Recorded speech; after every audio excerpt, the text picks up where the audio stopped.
Welcome to the Lunch and Learn podcast from the National Fire Chiefs Council Equality, Diversity and Inclusion Project. This is the first series of podcasts, and we urge you to share widely with your friends and colleagues to give greater awareness into equality, diversity and inclusion. These Lunch and Learn sessions have been developed to share knowledge and lived experiences via a Teams meeting discussing topics that affect the fire service across the UK.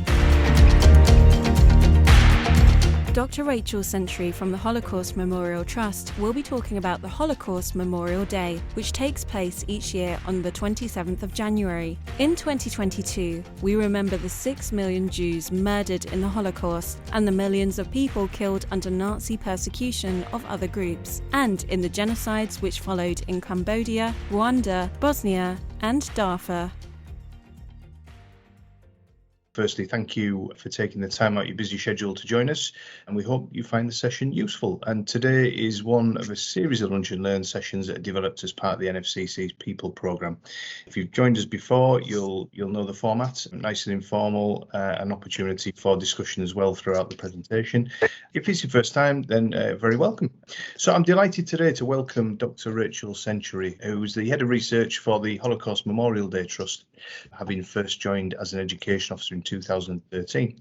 Rachel is responsible for overseeing their education function, which supports key organisation activities and develops knowledge and expertise within the Trust. Rachel has a doctorate in Holocaust Studies from Royal Holloway, University of London, and has published a book based on her research in 2017. She's also an educator for March of the Living UK. So we're very, very honoured and very pleased to have you along today, Rachel. So just by way of an introduction, for those that don't know me, my name's Carl Bozeman. I'm Assistant Chief Fire Officer with Cleveland Fire Brigade, and I'm also a member of the NFCC EDI Board and EDI Project, which is part of the People programme. And the EDI Project, for those that may not be familiar, is about just driving best practice into everything that the fire and rescue sector does, building a hub of best practice tools and guidance. And there's 4 work streams which feed into the EDI board, which are outreach, data, EDI hub and research. And each work stream is led by colleagues with a strong interest in EDI across the sector.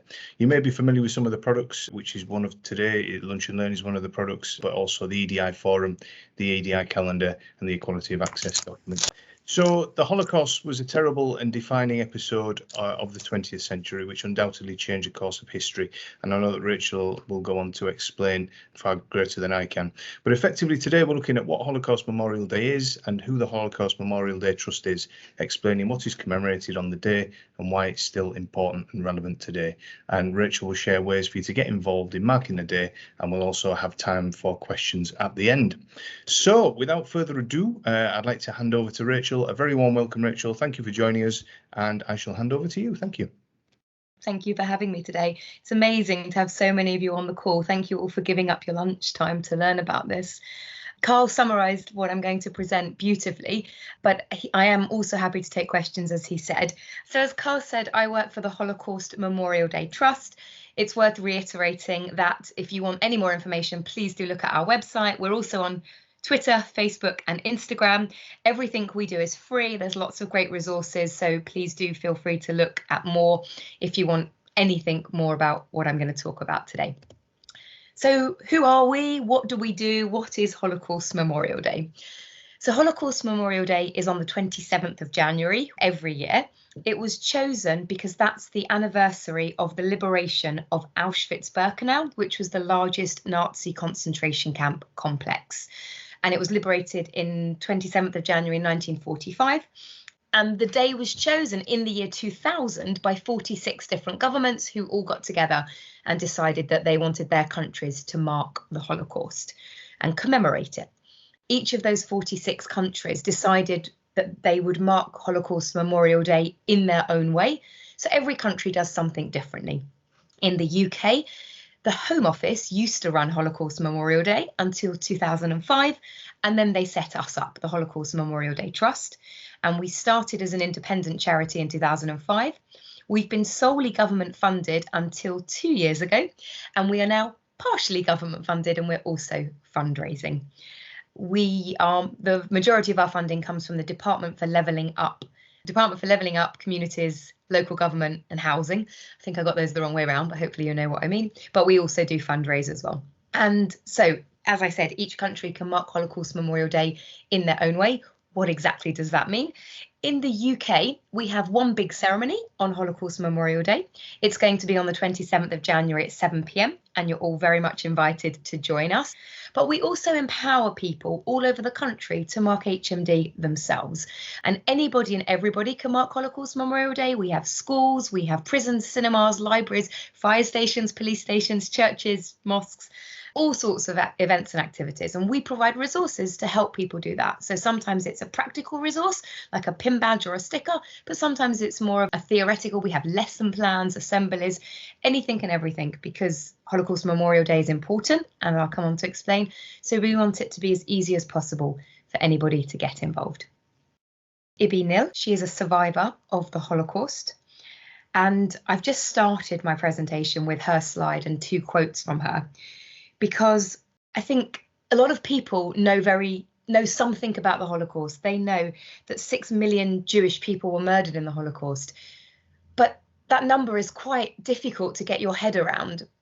And Ibi Nil is one of the survivors. It's estimated that 2/3 of European Jewry was murdered, so more people were murdered than survived. But we at the Holocaust Memorial Day Trust think that putting people into the stories helps us understand and helps us not picture it, because that's not quite the right phrase, but helps us get to know a bit more about the situation. And I've chosen Ibi because her quotes are very powerful for this year when we've chosen the theme One Day. And Ibi said, "You didn't think about yesterday, and tomorrow may not happen. It was only today that you had to cope with, and you got through it as best you could."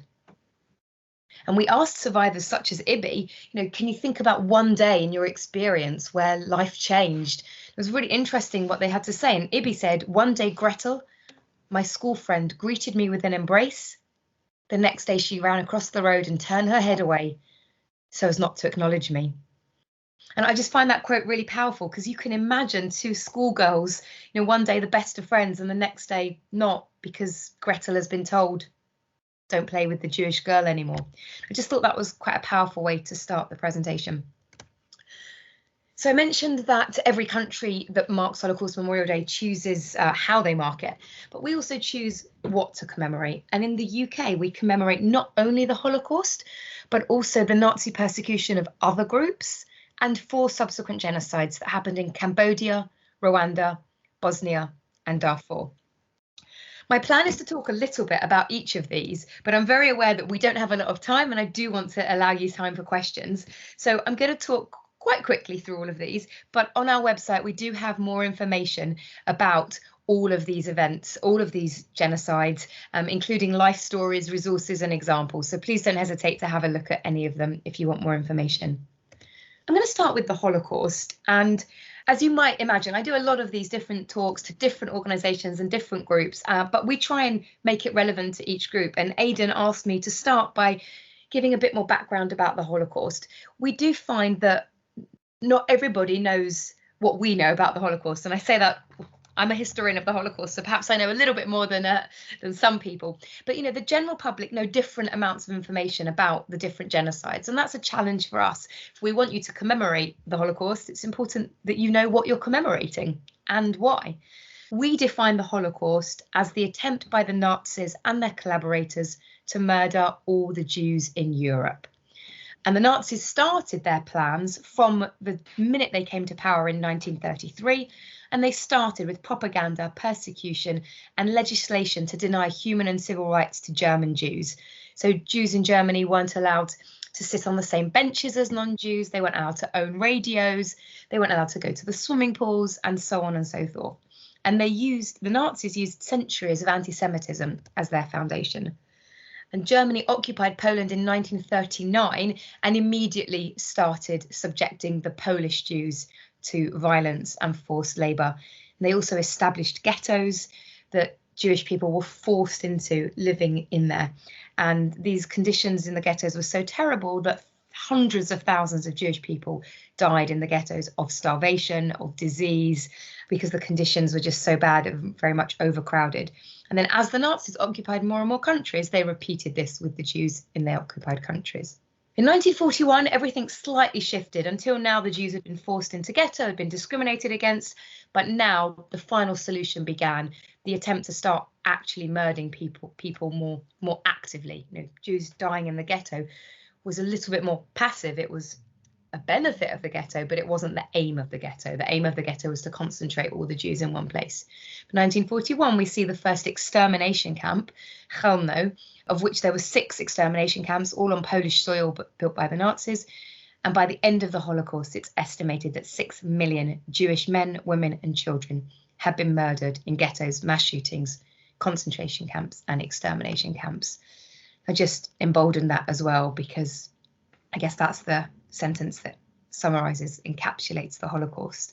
And I mean, it's a number that I just can't get my head around. And that's why we start with individual stories like Ibi's. This is another individual story. This is Helen Melanie Label. She was murdered by the Nazi because they thought she was mentally disabled. And I've deliberately added the words they thought she was mentally disabled, because a lot of the people that they murdered, the people that they murdered for having disabilities, would not be classed today as being mentally disabled, or we would class them as being disabled, but in our society we would hopefully help them rather than murdering them. And so, as an example, they murdered people that had schizophrenia, which I think is now called bipolar. They murdered anybody that had anything that they didn't want, the Nazis didn't want to be passed on to German children. It was very important to them to have pure German children. We don't know an awful lot about Helen Melanie Label, because there just isn't enough evidence. There isn't enough research done. We haven't been able to find anything. I think that's really important as well. And that's why I like to include her in these presentations, so that we can remember her, even though we don't know very much about her. She was murdered for her perceived disabilities. The Nazis also murdered anyone they thought was different or didn't fit their ideal. And that included political opponents, Jehovah's Witnesses, homosexuals, Black people, mixed race people, anybody that didn't fit the Nazi ideal. And it's a very, very long list, because there was a long list of people that didn't fit their ideal. So we commemorate them on Holocaust Memorial Day as well. This is my friend Sokpa. He's a survivor of the genocide in Cambodia. For me today, it's a way to introduce you to the genocide. As I said, Sokpa survived the genocide in Cambodia, country in Southeast Asia. The Khmer Rouge came to power in 1975, and over the next 4 years, they murdered millions of people, just over 2 million people. Again, they murdered anybody that didn't meet their criteria. They also murdered people with glasses, for example, because they perceived them to be intelligent, or they murdered people that spoke more than one language or had been to university because they felt threatened by them. Khmer Rouge wanted to return Cambodia to a year zero, and they tried to get rid of, among other people, the people they perceived as academics or intellectuals. Many Cambodians starved to death. To the genocide that happened in Rwanda in East Central Africa. This started with tensions between the two main social groups, and the Hutus, who made up approximately 84% of the population, wanted to get rid of, exterminate the 15%, the Tutsis, who made up 15%. It's a common theme among all the genocides that a group in power wants to get rid of almost always a minority, which is also quite interesting. So they're not actually posing a threat in terms of the numbers, but it's a minority who are different or perceived to be different. And what happened in Rwanda is devastating, as are all these genocides. But in Rwanda, for me, it's the time frame. It was only 100 days of genocide. And in that time, in 1994, from April, 1 million people were murdered. I think that's somebody once estimated that that's one person being murdered every 9 minutes. Yeah, I also can't get my head around that. Just included this nice poem by Reverend Francois Morenzi. He wrote this 10 years after the genocide. Known and unknown are the children of Rwanda, victims of war and genocide. Though not with us now, we know you're at peace. We who survived will remember you. 10 years onward, our hearts still troubled by lack of justice for survivors, help our leaders bringing peace and hope, also preventing the same tragedies. Will you join me now? Remember lives lost? Will you join me now? Pleading to all to learn the lessons that at any cost, genocide must end. forevermore. I just find that an incredibly powerful poem. It is on our website if you would like to use it. It really speaks to my heart. It just feels like you can hear him pleading with you. And this is for us what Holocaust Memorial Day is about. It's about remembering the victims, honouring them, and acknowledging that we need to learn the lessons. Genocide needs to end. And one of the reasons we need to learn the lessons is genocide has happened again and again and again. I'm reeling through a list of genocides and it just feels like the world is not learning. So the genocide in Bosnia took place in July 1995, 1 year after Rwanda. Bosnian Serb troops entered the supposed safe zone of Srebrenica. In just two and a half days, 8,000 Muslim men and boys were murdered in Srebrenica. This is the single largest mass murder in Europe since the Second World War, happened not very far from us, and is, again, absolutely devastating. So 8,000 men and boys were shot. And this is Nejad, and he actually survived that shooting, unbelievably. When he was shot, he wasn't murdered, he managed to crawl out of the pit and escape into the forest, and he's still alive today, and he told us his story. And it's rare to have an eyewitness of the murders at that close proximity. And so it's really useful in terms of the history, but also if people want to know more, he's got the evidence and the proof of what happened. And as I said, his story is also on our website. So the last genocide that I am going to talk about is the genocide that happened in Sudan. I say happened, it's actually happening. So Darfur is in West Sudan. The genocide started in 2003. The current president is no longer the current president. He's since been ousted in a sequence of military coups. He has been charged with the crime of genocide, but nothing has happened since he's been charged. What's very frustrating is even though he's no longer in power, people are still committing genocidal acts. People are still being murdered.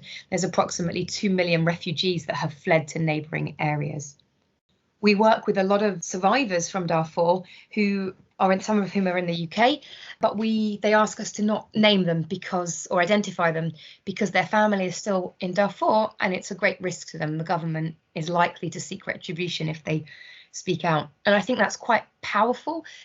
Faiza's got an incredible story. She was targeted by the Sudanese government because she was supporting victims of the genocide. And she says, "One day I decided to leave my country. It was a very hard decision, but there was no other way. I left my home, my friends, my people. I left all my belongings. There is a book on a table near my bed, open to page 49, waiting for me." And again, I've not met Faiza personally face to face. I've read her story and I just find that quote so powerful. I can picture her book open on her bedside table back in Darfur, and she made the brave decision to come to this country and to talk about what happened. So when Aidan and Carl got in touch with me to ask me to present, they specifically asked me to talk about why this is still relevant. Why is this important for you on the call today? The first reason is, we're called Holocaust Memorial Day, but we can see that the world hasn't learned from the Holocaust. The fact that I've told you of 4 subsequent genocides, millions of people all over the world murdered for who they are, is one reason why this is still relevant and important. But the second reason is that in the UK, hate crimes are on the increase. And the data is from March 2021, which means we're shortly due to get the next year's data. But there was a 9% increase compared with the previous year, which is just phenomenally getting higher and higher. CST is a Jewish community organisation that works with tackling anti-Semitism. One of the things they do is they record anti-Semitic events, and they showed that there was an 8% fall of anti-Semitic incidents across the UK compared to 2019, but it's still the 3rd highest number of incidents that CST has ever recorded in a calendar year. So that's also, 1,668 anti-Semitic incidents across the UK. Hate crime being on the increase, and unfortunately, we saw an increase of both of these types of hate crime generally, but also anti-Semitism when COVID started, because people were looking to groups to blame. COVID caused a lot of division among society, and that's why we need to talk about these things and we need to learn about them. So moving on to what you can do. As I've already mentioned, Anybody can get involved in Holocaust Memorial Day. I'd love to invite you all to join us for the ceremony on the 27th of January, 7 p.m. It's free. It's on our website. You can register by clicking on hmd.org.uk. Or you could go on to have your own event in your fire station, in your staff room, in your office. But also, if I'm allowed to say, you can take this out of the workplace. You can get together with your community group, with a faith group. If you go to church, synagogue, mosque, or another group. If you've got children at school, you can talk to the school about how they're marking HMD. There is an awful lot of ways to get involved. And I've got some very specific things to share with you. First of all, we are asking everybody to light a candle and safely put it in your window at 8 p.m. on the 27th of January, following our ceremony. I am very mindful of who I am speaking to, and I want to say that all of our communication has expressively included the word safely put it in your window. We have sent some candles ourselves to VIP people that we want to light a candle, and they have been given instructions on how to use a candle safely. But going on from that, it doesn't even need to be a lit candle. We are also encouraging people to use electronic LEDs or pre-lit candles. You can also draw a picture of a candle and place that in your window. For us, it's not necessarily the physical light, it is the light that it represents. That's the important thing. And when we work with schools, we encourage them to make displays, so pictures of flames. If you look on our website, you can see some schools have done beautiful flame with handprints in the shape of flames and things like that. So just to reiterate, it does not need to be a candle. The point is to show that you are remembering who was murdered, the people who were murdered, and you are showing that you're standing against prejudice and hatred today. And we're saying we are lighting the darkness. We hope that people will share their images on social media. And then finally, I wanted to specifically talk about what other fire organisations, fire stations have done. This is the London Fire Brigade's Twitter feed from last year. You can see that last year they tweeted. So any of you that have social media accounts, station social media accounts, can talk about how you are marking the day. And of course, you can include this event itself, but also you can include something else that your station is doing.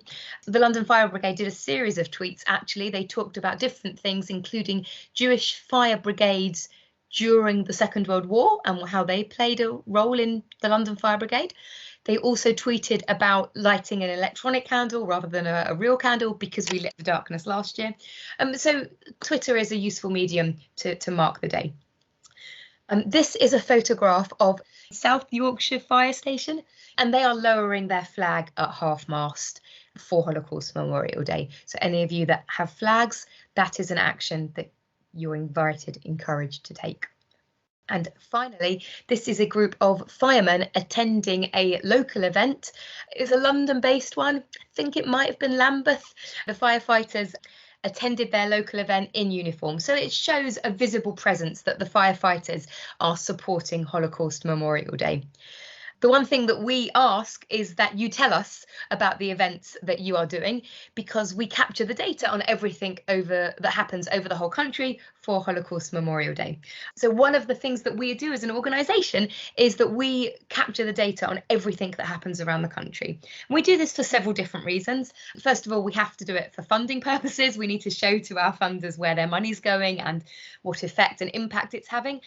Second of all, we do it so that if I speak to a relevant group, I can show them what other people in their sector has done. So I gave you 3 different examples of what other fire stations, fire organisations have done. And it's helpful that we can talk about and we know what other organisations have done. I did have an example from 2019 where the Northamptonshire Fire Station lit up their building, not with flames, but with spotlights or that sort of thing. And we are asking landmarks to light up in purple. So if you have the capacity to light up your building in purple, that would be one way of getting involved.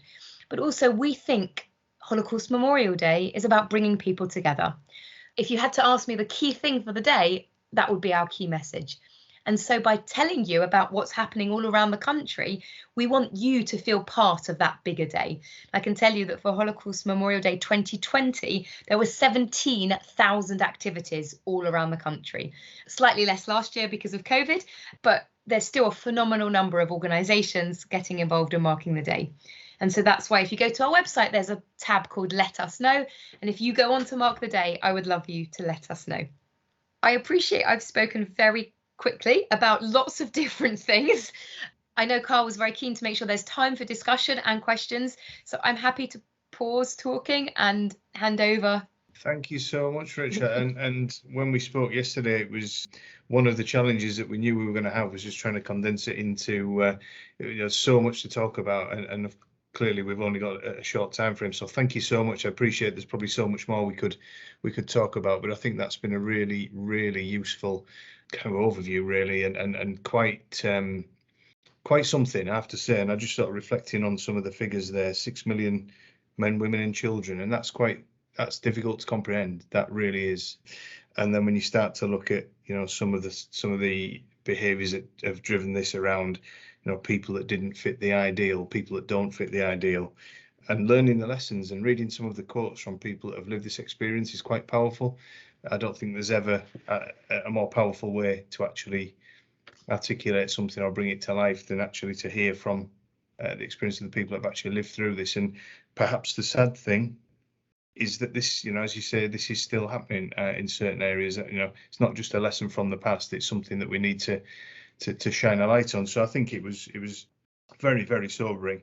And of course the hate crimes as well, something that particularly, for us, we have an interest in making sure that our organisations, our communities are as equal and inclusive as possible. But of course, we know there are people out there who harbour views that are just not consistent with that. And I think, looking at the number of hate crimes that have been reported, and I think that is the key thing there, those that have been reported, astonishing figure. And I would imagine there's probably a lot more than that probably go unreported as well.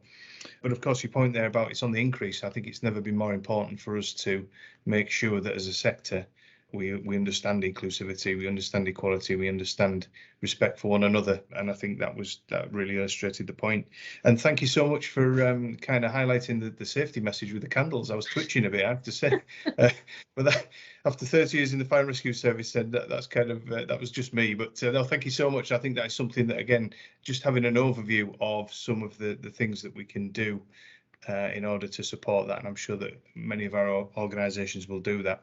There was also some comments in the chat bar as well, and again, just perhaps if I could just touch on those before we go to questions, and just a comment from Claire around her grandmother's experience, and then her mother's experience was quite powerful as well. Again, bringing it up to date around relevance to current tensions in Eastern Europe and some of the dynamic that's going on there. And again, reporting, taking it seriously. And somebody says, I'm not sure if dwell is the correct word, as I acknowledge just how horrific it was specifically for them. Yeah, it's a view, of course. But of course, what we're doing today is highlighting, remembering, and actually, highlighting the issues that Rachel's brought today. We've got some time for some questions, and I'm wondering if anybody has got any questions. I'm sure there may be some people that want questions or want to ask some questions. So if I could just ask you, if you are wanting to ask a question to Rachel, myself, or anybody else, if you could just raise your hand, please. Just while people are doing that, Claire, if you're willing to be in touch, I'd love to talk to you more about your mother and grandmother story. We're always looking to, it's really important to us to make sure that we have individual stories to share, because I think that's an important way to encourage people to learn more. So if you're willing to, I'd love to talk to you. Yeah, I'd be absolutely happy to do that. I mean, I've been trying to get her to write a book because she's got quite an interesting story. I mean, she fled from the Russian front as an 8-year-old.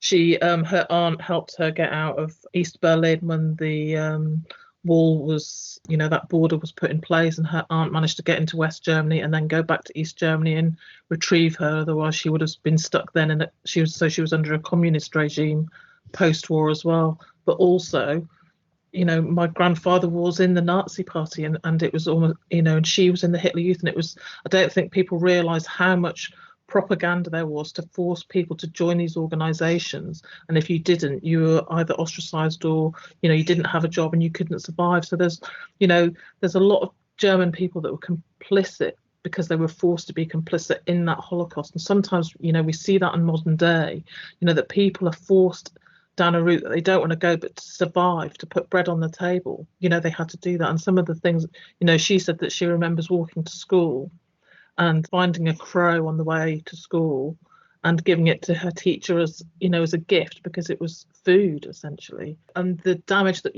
her mother was, because her grandfather was then, my grandfather was in the party, she was able to move my grandmother around so that the Nazis couldn't put her in a camp to be destined for death. And, you know, he was able to use his influence to do that. So, you know, there were some people that were just playing the game, and they were aware that they were powerless to do anything, you know, because it was an autocratic organisation, you know, and it doesn't sit well with me that I have that history in my family, but also my father's a Scot who then fought on the other side for the English, you know, and so there's a real mixed bag of, you know, it challenges your perception of what that was. And I've got friends who are Jewish, and that got sister-in-law who are Jewish, and friends that are Jewish that had their families were killed in the Holocaust, and it's balancing all that out, you know, that it's never simple, and it's so multifaceted. Yeah, but I'm sure she'd be happy to talk to you. Absolutely. Thank you. That's useful context. I think that, again, just perhaps it brings back that, you know, it's within living memory, which makes it even more powerful as well. So thanks for sharing that. So I'm just looking at the chat bar. I don't think we've got any more. I can try and tackle Tom's question. Tom has asked whether we should rename it as Genocide Memorial Day. It's a difficult question. I'm happy to try and tackle it. It's a question that we get asked quite often, every now and again. As you say, a lot of people don't know that Holocaust Memorial Day is about other genocides as well. When it was set up, it was very much set up as Holocaust Memorial Day, and there are 46 countries that all set up at the same time, and all are Holocaust Memorial Day. It's an international day. In the UK, we decided to include other genocides. So I think in terms of logistically and practically, it might not be that easy to move away from the Holocaust Memorial Day because it's got that international connection. However, there's something more than that. The reason that it has the Holocaust at the centre of it is because I think, Carl, you said in your introduction, you know, it was such a defining event in humanity. It was such a devastating, catastrophic, cataclysmic event in terms of the sheer numbers, but also the, you know, spanning the different geographical countries, the time span it went on for. And it was such, you know, we can't talk about the different genocides being unique. Each one is very different, clearly, but they also have things in common. But one of the Holocaust historians describes the Holocaust as unprecedented. I think it is that nature of the Holocaust that means that Holocaust Memorial Day has the Holocaust at its centre. And then we hope that by including the other genocides, we're showing that people aren't learning from the Holocaust, and we need to include the other genocides to learn from them and to try and stop it happening again. And spotting some of what Claire was saying, you know, when society forces people to act in a certain way because they need to put bread on the table. If we can spot, there are patterns. All of the genocides I talked about have some similarities in the steps leading up to them. Genocide never just happens. There's always a step, a process, series of circumstances that either happen naturally or are created by the perpetrators. And so on Holocaust Memorial Day, we say that people that put on their events around the country can commemorate what they choose. So we're also happy for you to include in your local event what's happening to the Uyghur community right now in China, or what's happening to the Rohingya community right now in Myanmar. Personally, I think it's very important because it also shows the relevance today. We also know that some events might include the atrocities that happened in Armenia. Now, technically, that's not something that we commemorate on Holocaust Memorial Day, but that doesn't mean it can't be commemorated. And so to sort of come back to Tom's point, it feels very important that it's rooted in the Holocaust, but it does include other genocides as well. I appreciate that answer doesn't always satisfy everybody. And I work with a lot of survivors from all of the genocides that I spoke about. And you can imagine their feelings. The Jewish survivors want it to remain Holocaust Memorial Day. The genocide survivors might be more open to a change, but I think it's a difficult one. Yeah. Thanks very much for that. And Tom, I thought it was an excellent question, because having read it now sort of and listened to the explanation, I think you're right. I think I had the same understanding, really, that the Holocaust was really just around the Jewish aspects, so on and so forth. But of course, you know, as Rachel's articulated there, it's really, really useful just to sort of broaden that out. And Tom, did you want to come back on that at all? Has that kind of answered your question?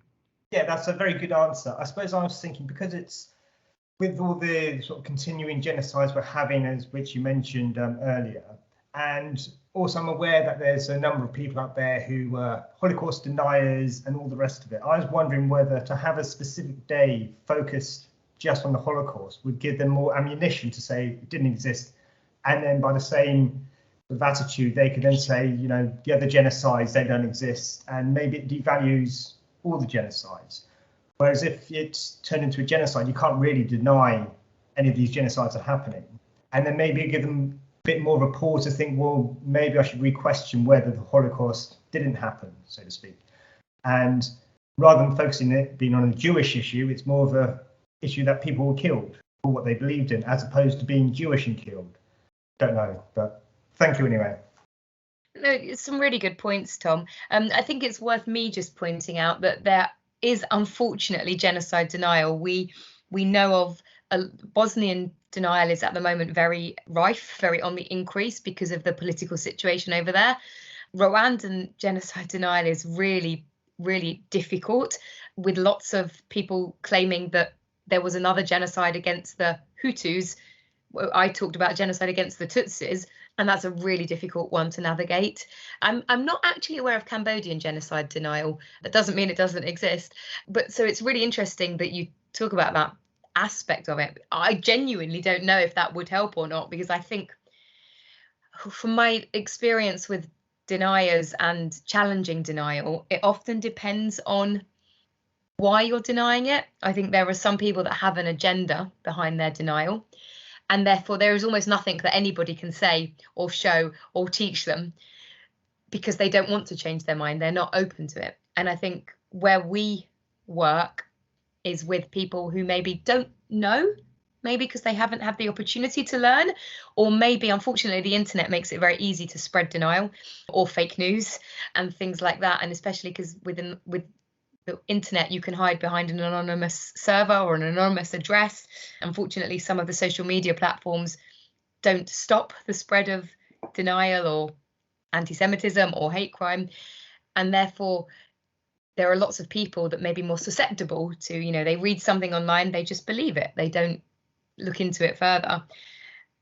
But those people, maybe it might be easier to show them the evidence and show them the information. And that's one of the reasons that we try and share stories and individual stories. If we've got films on our website of survivors talking about what happened to them, and it's much harder to deny it then. But unfortunately, there still are people who do. So I don't have a solution. I wish I had one.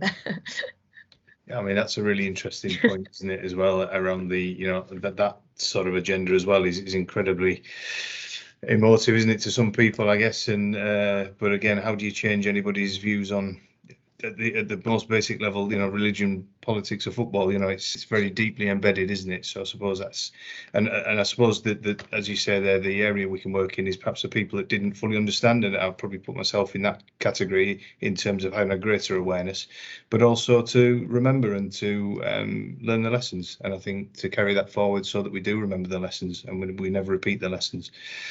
So thank you. So I think just a comment there from Danny as well. So thank you for that, Danny. I mean, I found it incredibly interesting. Thank you so much. Very well, it's the darker side of humanity, isn't it, Rachel? I think it's a very, it's in some ways, it's quite a challenging subject to talk about and for us to think about what is actually happening. But I think the more that we understand it and the more that we can share the understanding, then hopefully the learning will come out of that. I just wanted to add, you talked about the darker side of humanity. What I find interesting is, you know, I've been studying and I work with this subject and I've seen the absolute worst of humanity, but we also see the best sometimes. There are some amazing stories of rescuers during each of the genocides that I talked about. And the survivors that we work with are incredible. You know, for them, they retell their stories either to us so we can share on our website, or they go out to schools and organizations. And I can't imagine how difficult it must be for them to relive the memories. You know, especially I work with some survivors who've lost parents, siblings, children, and they still relive these so that they can educate us. And I agree with you, the depths that humanity can sink to can be depressing and devastating and traumatic, but there is some hope. We do see some of the best of humanity as well. And I think that's a really nice kind of end to our session, really, in terms of that. And I think that's a real positive to end on. So thank you. I agree with that wholeheartedly. So I suppose thank you so much, everybody, for joining us today. And I think on behalf of the National Fire Chiefs Council and the EDI board and everybody that's attended, Rich, I'd just like to thank you so much for your time. Thank you all very much. We hope you have found this podcast useful and it has given you some insight into the Holocaust and Dr. Rachel Century work with the Holocaust Memorial Trust. All Lunch and Learn sessions are available at www.ukfrs.co.uk.